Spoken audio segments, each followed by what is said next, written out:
Hi guys, welcome back to my channel. It's your girl Emma and I'm super excited for this video today. I wanted to make a video that kind of just really breaks down the process in becoming a esthetician all across the board, because I've gotten a lot of questions and comments on my last couple of videos that I've made about the world of aesthetics and how to break into the industry. So I thought I would just make a video that's just cohesive and explains the whole process. Becoming an esthetician can be a bit of a process. It can go really quick, or it can be a longer drawn out process, just depending on how quickly you want to break into the industry and you knowing the avenues that you want to go into within the industry. I know for some people they see going into aesthetics as kind of like a side passion, versus some people that's what they want to do for their full-time job. So it really can go quickly or it can take a little bit longer, kind of depending on your process. This video I'm going to break down all the steps, so make sure that you guys stick around for the entire video to just hear all of my tips and tricks and the steps that it takes to become an esthetician. First things first, you got to decide if you want to actually become an esthetician.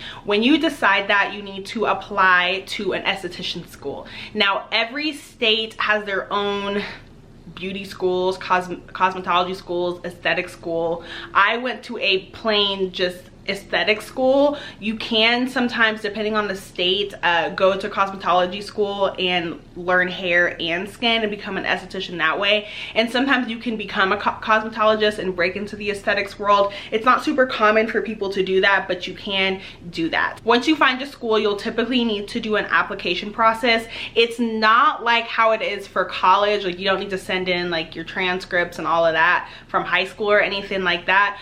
You just need to go and do their application, and some schools require an interview, some schools don't. I know my school here in Colorado, they required an interview, and in the interview essentially they were just asking me, oh, why do you want to be an esthetician? What is your availability for school? How are you going to pay for everything? This and that. And then they told me I was accepted into the school, but it's not as high pressure as it is getting into a formal university. Typically when you get accepted into aesthetic school, there's different programs that you can select that are different lengths of time. So for my school, I actually did a 5-week immersion program. It was 9 to 5, 5 days a week, where I completed my lecture hours, and we'll talk about hours later into the video. Some schools you can do morning or night shifts, where you'll just go for a couple hours, do your lecture, and then maybe do your practical hours. Again, we'll explain that more on the side. Some schools, it really just depends. The great thing about trade schools is they make trade schools really easy to fit into your schedule. So for me, I did a 5-week immersion program. So I did 9 to 5 Monday through Friday, and I worked on the weekends as the server. Some people just do morning classes and they work at night, or some people work in the morning and they go to school at night. It just kind of depends, but schools are typically pretty flexible, and they have different options that you can pick from as far as taking classes. I know my school also had a weekend option, and I believe those classes were for about like 10 months. You took those classes, and it was just like classes on the weekend that you could take. I think like it was like Saturday and Sunday, which that probably would take a little bit longer than doing my immersion program, which was 9 to 5 Monday through Friday, which was super intense, but it was nice because I got in and got out. I know with COVID now, some schools are hybrid. I know my school, I think, is now hybrid. I'm not entirely sure, but they did some online courses and then some in-person courses for your practical.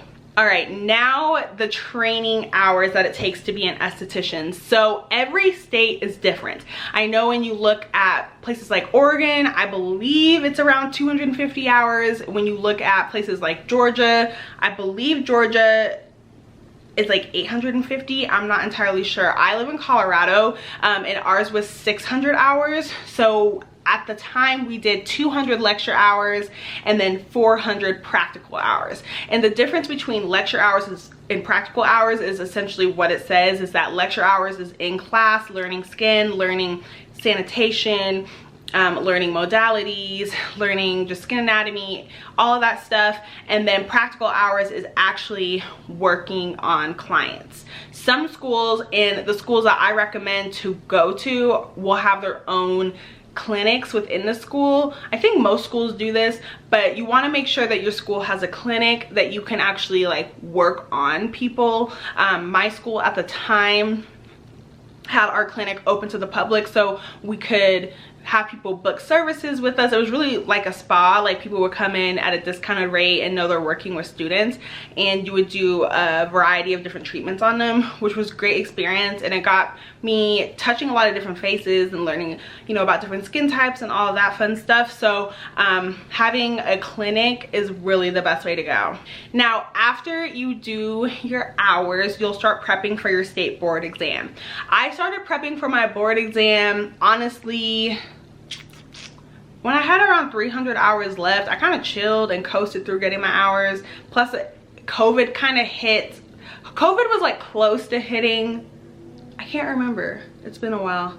I can't remember if it was during COVID or what.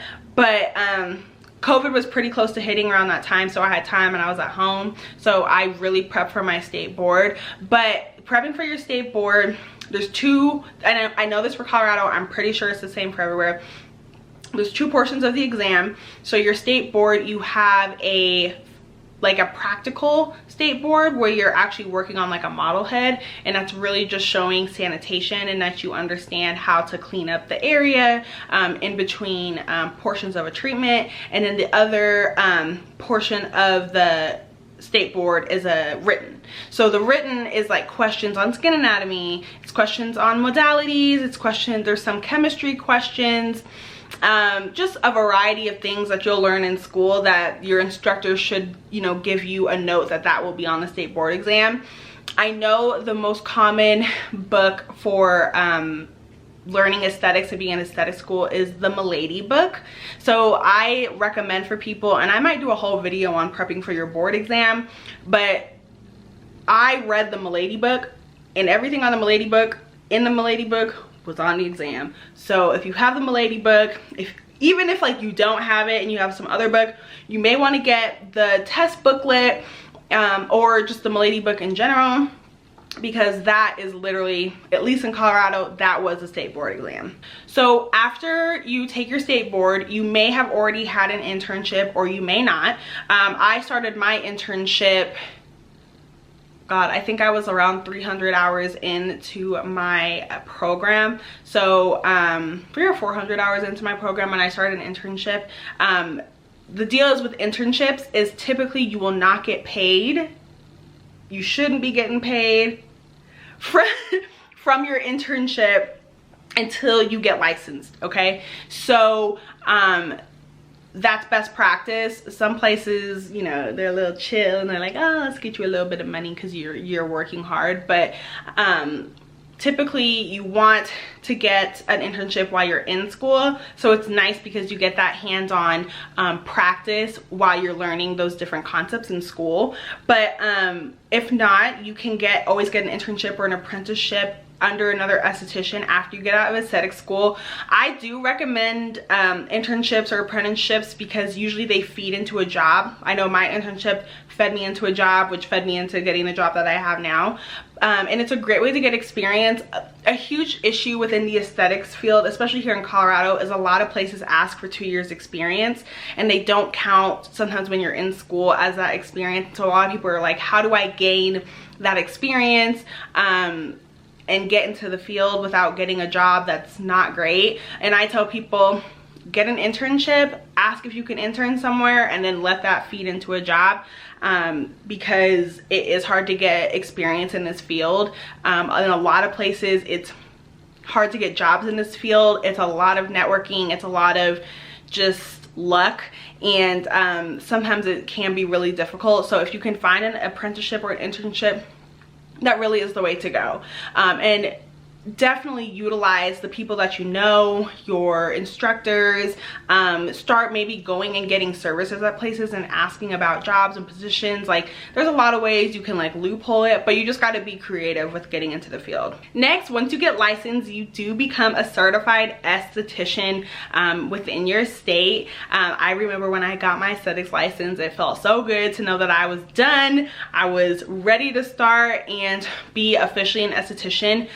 typically your license, I want to say you need to renew it every 2 to 3 years. So you just want to like keep up with that. And another big thing is continuing education. You always want to be continuing your education as an esthetician. It's super important to just be up with the current skin trends and different things that dermatologists are talking about, just so you're really knowledgeable for your clients. Another thing to keep in mind is sometimes some schools cannot certify you in everything just because they just don't have an instructor for that, or they may just not have that certification program. So getting other certifications in this industry is everything. It's so important, continuing that education. I tell new estheticians that I really think it's important that you at least have a microdermabrasion certificate, dermaplane certificate, chemical peel certificate, and microneedling certificate. Those 4 things are going to be really crucial if you want to work in like a day spa or med spa type of scene. Everybody wants microneedling, everyone wants peels, everyone wants dermaplanes and microdermabrasion at this point. So those are like honestly non-negotiables. You need to know those skills if you want to be an esthetician in a day spa or a med spa. Now, if you want to be a waxer, girl, go be a waxer. You don't need to do any of the extra stuff. You can just focus on waxing. If you want to do lash extensions, go get your lash extension certificate and go and handle business with that. But if you do want to work in a day spa, at minimum, you need to have microneedling, microdermabrasion, dermaplane, and chemical peels, period, end of story, or else you probably won't get hired. And that's just what it is, which is, it's annoying that you have to spend money on those extra things, but it just kind of is what it is for the industry, and you're always going to make back what you spent on those classes.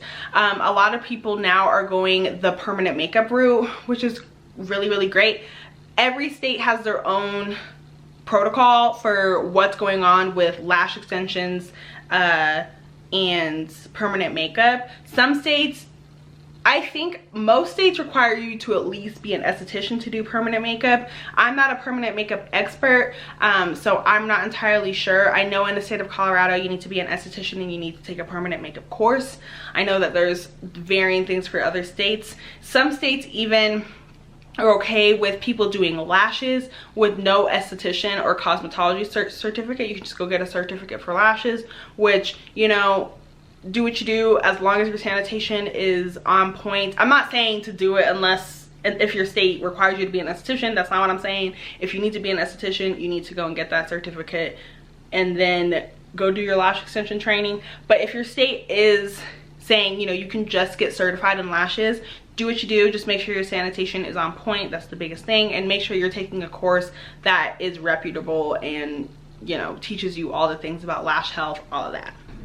All right, y'all, that is it for this video. I hope this video was helpful and just kind of giving the laid out step-by-step into what it takes to become an esthetician. It honestly is not that much or that difficult. I know some states require a lot of hours, but I feel like that's kind of good. I feel like the more hours you do, the more you're prepared, because sometimes in some aspects, when I just jumped into the field, I was not completely ready for some of the things I've seen. So look at that as a little blessing in disguise. But anyways, let me know what you guys want to see from me in the comment section below. I love making aesthetics content for you guys, so you guys can always go and see my other videos on more things aesthetics. All right, y'all, talk to you in my next one.